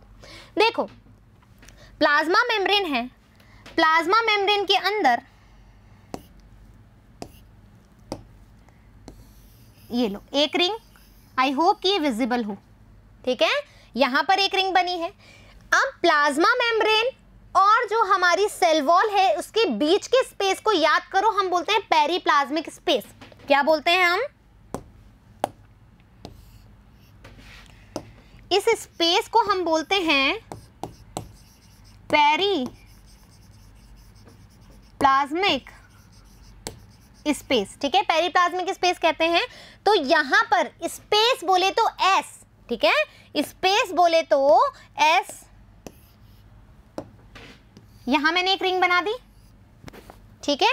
यहां एक रिंग है प्लाज्मा मेम्ब्रेन में, एक रिंग है पेरीप्लाज्मिक स्पेस के अंदर, और यहां पर आपको पता है पेप्टिडोग्लाइकेन है, ठीक है। यहां पर हम बात कर रहे हैं प्लाज्मा मेम्ब्रेन है, मेम्ब्रेन है तो एम रिंग, फिर हम बात कर रहे हैं स्पेस में है तो एस रिंग, फिर यहां पर इसके पास क्या है, पेप्टिडोग्लाइकेन। तो एक रिंग कहां है इसके पास, पेप्टिडोग्लाइकेन में। तो ग्राम पॉजिटिव बैक्टीरिया की हम बात करें बच्चों तो वी हैव 3 रिंग्स, ठीक है।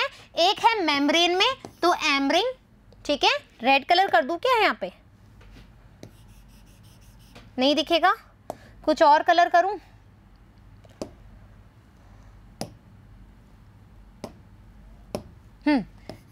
एम रिंग, ठीक है। एम रिंग क्यों बोलेंगे, क्योंकि मेम्ब्रेन में प्रेजेंट है। फिर एक स्पेस में प्रेजेंट है तो एस रिंग, फिर एक पेप्टाइडोग्लाइकेन में प्रेजेंट है तो हम बोलेंगे पी रिंग। तो यहाँ पर हमारे पास पी, एस और एम रिंग है। ग्राम पॉजिटिव बैक्टीरिया में हमारे पास 3 रिंग है, पी, एस, एम। लेकिन जब हम ग्राम नेगेटिव बैक्टीरिया में बनाएं, ठीक है, जब हम ग्राम नेगेटिव बैक्टीरिया में बनाएं तो देखो एक रिंग हमारे पास यहाँ प्रेजेंट है, एम रिंग, फिर हमारे पास पेरीप्लाज्मिक स्पेस में है दूसरी रिंग, फिर हमारे पास पेप्टाइडोग्लाइकेन में है, और एक हमारे पास लिपोपॉलीसैकेराइड में है जो आउटर लेयर है, ठीक है, लिपोपॉलीसैकेराइड में है। तो वी हैव 4 रिंग, ठीक है, वी हैव 4 रिंग, एक एम रिंग, एक एस रिंग, एक हमारे पास पी रिंग एंड एक एल रिंग। डन। तो हम क्या कह रहे हैं कि जो हमारा फ्लैजिला है, जो हमारा फ्लैजिला है और हम उसकी बात कर रहे हैं, तो भाई जब ग्राम पॉजिटिव बैक्टीरिया है, ठीक है, ये क्या है, ग्राम नेगेटिव, हमेशा पॉजिटिव लिखती हूँ पता नहीं क्यों, ये है ग्राम नेगेटिव बैक्टीरिया। और जब हमारे पास केवल 3 रिंग्स मिलेंगी बच्चों, ठीक है, कौन कौन सी, एम, एस और पी, तो ये हो गया हमारा पॉजिटिव बैक्टीरिया। आ गई बात समझ में, आ जाओ। तो अब हम पढ़ लें, इसका डिफरेंस समझ लें। सेल वॉल की बात करें तो आपको पता है यहाँ पर सिर्फ पेप्टाइडोग्लाइकेन प्रेजेंट होती है, आउटर मेम्ब्रेन प्रेजेंट नहीं होती। तो सिंगल लेयर है और स्मूथ सेल वॉल है। यहाँ पर डबल लेयर है। डबल लेयर क्यों है, ये हो गए पेप्टिडोग्लाइकेन, एक आउटर मेम्ब्रेन जो लिपोपॉलीसैकेराइड की है, और एक हमारे पास मेम्ब्रेन जो लिपिड बायलेयर की। तो 2 लेयर हो गई ना, डबल लेयर हो गई। वेवी सेल वॉल होती है और यहाँ पर हमारी स्मूथ सेल वॉल होती है। डन। चलो, सेल वॉल थिकनेस आपको पता है कि जो पेप्टाइडोग्लाइकेन है यहाँ पर ज़्यादा है तो 20 to 80 नैनोमीटर, यहाँ पर थिन होती है, ठीक है। तो क्या होगी, थिकनेस क्या होगी उसकी 8 से 10, क्योंकि पतली होती है। फिर पेप्टिडोग्लाइकेन लेयर थिक लेयर है, यहाँ पर थिन लेयर है, यहाँ पर हमारे पास मल्टी लेयर है, वहाँ पर सिर्फ सिंगल लेयर है। फिर टिकॉइक एसिड की बात करें तो ग्राम पॉजिटिव में प्रेजेंट होता है और नेगेटिव में एब्सेंट होता है। फिर आउटर मेम्ब्रेन की बात करें तो यहाँ पर एब्सेंट होती है, वहाँ पर प्रेजेंट होती है। पोरीन प्रोटीन, एक और चीज बच्चों, पोरीन प्रोटीन जो है वो हमारे पास ग्राम नेगेटिव बैक्टीरिया में होते हैं, ग्राम पॉजिटिव बैक्टीरिया में नहीं होते हैं। डन। फिर हम बात करें मीजोजोम की, तो यहाँ पर मीजोजोम जो है प्रोमिनेंटली पाए जाते हैं, लेकिन यहाँ पर लेस प्रोमिनेंट पाए जाते हैं, यानी कि कम संख्या में कम डेवलप होते हैं। मॉर्फोलॉजी की बात करें तो ये जो बैक्टीरिया होते हैं वो कोकाई और स्पोर फॉर्मिंग रोड्स के टाइप्स के होते हैं, और ये non spore forming bacteria type से होते हैं।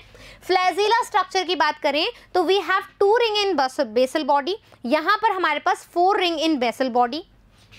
लिपिड कंटेंट की बात करें तो वेरी लो, यहाँ पर 20 to 30% होता है। क्यों? क्योंकि दोनों तरफ है ना डबल लेयर्ड है। लिपोपॉलीसैकेराइड एब्सेंट होती है, वहाँ पर एलपीएस की आउटर मेम्ब्रेन प्रेजेंट होती है। टॉक्सिक प्रोड्यूस की बात करें तो यहाँ पर एक्सोटॉक्सिन मिलते हैं और यहाँ पर एक्सो और एंडो दोनों टॉक्सिन्स प्रेजेंट होते हैं। रेजिस्टेंस टू एंटीबायोटिक, ये मोर ससेप्टेबल होती है और ये मोर रेजिस्टेंट। आप जितनी भी डिजीज देखोगे बैक्टीरिया से तो आपको पता लगेगा ग्राम नेगेटिव बैक्टीरिया में ज़्यादा पोटेंशियल होता है डिजीज कॉज करने में। क्यों? क्योंकि ये एंटीबायोटिक से रेजिस्टेंट होते हैं, उन पर फर्क नहीं पड़ता। Is that clear? Example staphylococcus, streptococcus और इशीरिया और salmonella etcetera. Done. Is that clear? Gram positive gram negative bacteria done. अब हम देखें ग्राम स्टेनिंग के आधार पे, तो these bacteria retain the crystal violet colour even after they are washed with acetone या alcohol appear as a purple colored when examined under the microscope after gram staining। कैसा देगा? वॉयलेट कलर देगा कुल मिला के। और ये कैसा देगा? वॉयलेट कलर नहीं देगा, कैसा रंग देगा? रेड या फिर पिंकिश कलर देगा। डन। चलिए अब glycocalyx, glycocalyx outer most layer, ठीक है। Glycocalyx differs in composition and thickness among different bacteria, अलग अलग बैक्टीरिया में। It could be loose sheet, loosely arranged है तो स्लाइम लेयर, एंड यदि ये कॉम्पैक्टली थिक अरेंज है तो हम क्या बोलेंगे? Capsule like this. Loosely arrange है तो स्लाइम लेयर, कॉम्पैक्टली अरेंज है तो capsule. Done. The cell wall determines the shape of cell and provide the strong structural support to prevent the bacterium from bursting and collapsing। Cell wall क्या होती है? Rigid in nature होती है, hard होती है, tough होती है। क्या करेगी? एक तो सेल जो है, ठीक है, ब्रस्ट नहीं होती, कॉलेप्स नहीं होती किसी चीज से, और उसको प्रोवाइड क्या होता है? Protection. The plasma membrane is selective permeable in nature, जैसा कि मैंने बताया था, and interact with the outside world, ठीक है। अंदर से बाहर की तरफ जो इंट्रैक्शन होगा वो किससे करेगा? प्लाज्मा मेम्ब्रेन से तो करेगा, ट्रांसपोर्ट वहीं से तो होता है। This membrane is similar structurally to that the eukaryote. मैंने क्या बोला था? सेल मेम्ब्रेन ऐसी है जो हर जगह सेम होगी। A special membranous structure is the mesosome, ठीक है। किसमें बोला था मैंने? प्रोकैरियोट्स में कैरेक्टरिस्टिक फीचर है which is formed by the extension of plasma membrane into the cell. अब देखो जो मीजोसोम है बच्चों, वो अलग अलग फॉर्म में हो सकता है, अलग अलग शेप में हो सकता है, वेसाइकल शेप में हो सकता है, ट्यूबुलस में हो सकता है, लेमिला में। यदि वो ट्यूब्यूल फॉर्म में है, ठीक है, जो मीजोसोम है इस तरीके से ट्यूब्यूल फॉर्म में है, तो हम इसको कहते हैं क्रोमेटोफोर, ठीक है, क्रोमेटोफोर। ये क्रोमेटोफोर क्या करते हैं? पिगमेंट देते हैं इसको। कुछ बैक्टीरिया में पिगमेंट प्रेजेंट होते हैं। क्या करते हैं? ये फोटोसिंथेटिक बैक्टीरिया होते हैं, ठीक है, फोटोसिंथेटिक बैक्टीरिया होते हैं। Is that clear? They help in cell wall formation. कौन? मीजोसोम सेल वॉल फॉर्मेशन में हेल्प करते हैं, सेप्टा बना करके। डीएनए रेप्लिकेशन में हेल्प करते हैं, distribution to daughter cell, right, cell division में हेल्प करते हैं।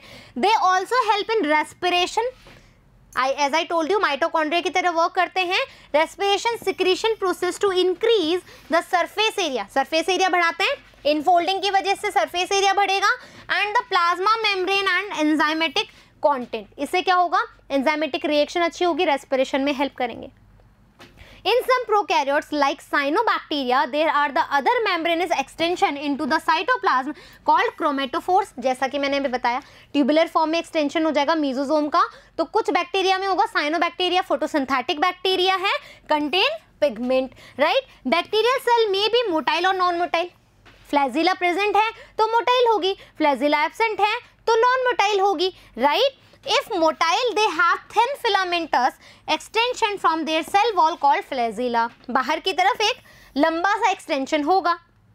Bacteria show a range in number and arrangement of flagella. देखो ठीक है, 2 भी हो सकते हैं फ्लैजिला, 1 भी हो सकता है, 1 भी नहीं हो सकता है, दोनों तरफ प्रेजेंट हो सकते हैं, पूरे सरफेस पे प्रेजेंट होते हैं. इस आधार पे बैक्टीरिया डिफरेंट काइंड का होता है. Is that clear? Bacterium flagellum is composed of 3 parts, filament, hook and basal body. The filament is longest portion and extend from the cell surface of outside. बहुत longest होता है ये. Beside flagella, flagella के अलावा 2 structure और होते हैं, एक होता है पिली, एक होता है फिम्ब्राई. राइट, पिली जो होते हैं ट्यूबुलर फॉर्म में होते हैं, कम संख्या में होते हैं, जबकि फिम्ब्राई जो होते हैं स्मॉल होते हैं, ज़्यादा संख्या में होते हैं. ठीक है, pili and fimbriae are also surface structure. ये दोनों क्या करते हैं बच्चों? अटैचमेंट में हेल्प करते हैं. ठीक है, बैक्टीरिया को अटैचमेंट में कौन हेल्प करेगा? पिली एंड फिम्ब्राई. मूवमेंट में कौन हेल्प करेगा? फ्लैजिला. Is that clear? पिलाई के पास एक प्रोटीन होता है जिसको हम कहते हैं pilin protein. Right, surface structure of the bacteria but do not play a role of in motility, क्योंकि वो अटैचमेंट में हेल्प करते हैं, मोटेलिटी में नहीं.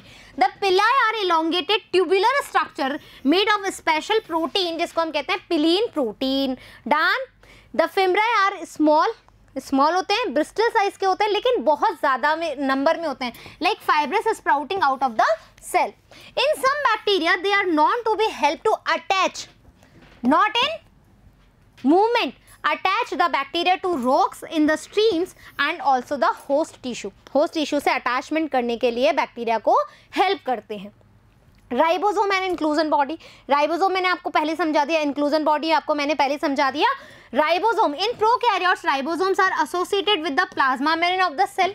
ठीक है, ये देखो हमारे पास क्या, larger subunit, smaller subunit, 50s and 30s. right, they are about 15 nanometer by 20 nanometer in size and are made up of 2 subunit, 50s and 30s unit, which when present together form 70s prokaryotic ribosome. ठीक है, add नहीं करना है. Ribosome क्या करता है?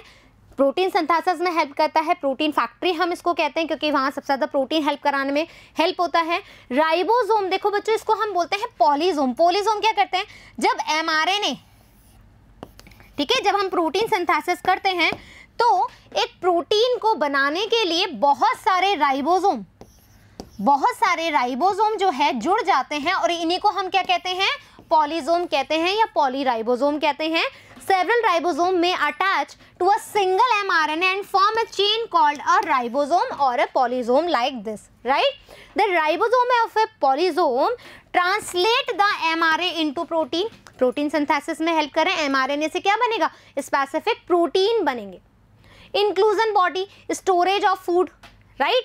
Reserve material in the prokaryotic cell stored in the cytoplasm in the form of inclusion body के तौर पे ये present होते हैं, freely रहते हैं, किसी चीज़ से bound नहीं होते. These are not bound by any membrane system, lie free in the cytoplasm. Example याद रखने हैं, important है, question आ चुका है.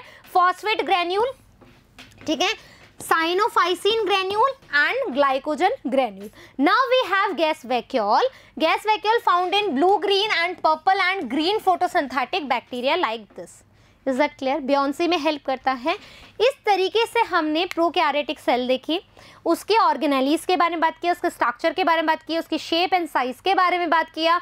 हमने बैक्टीरिया के टाइप्स के बारे में बात करी according to the gram staining, gram positive bacteria, gram negative bacteria, staining procedure देखा. राइट, तो इस तरीके से प्रोकैरियोटिक सेल आज हमारी डन हो गई. नेक्स्ट में हम यूकैरियोटिक सेल के बारे में पढ़ेंगे. आई होप कि सारे terms and structure, function, shape, size सब कुछ क्रिस्टल क्लियर हो गया है. कोई चीज़ यदि आपको इंपॉर्टेंट लिखती है तो आपको मैंने बोल रखा है कॉपी में या फिर एनसीईआरटी में भी साइड में आप लिख सकते हो. Is that clear? तो जल्दी मिलेंगे यूकैरियोटिक सेल के साथ. जब तक थैंक यू.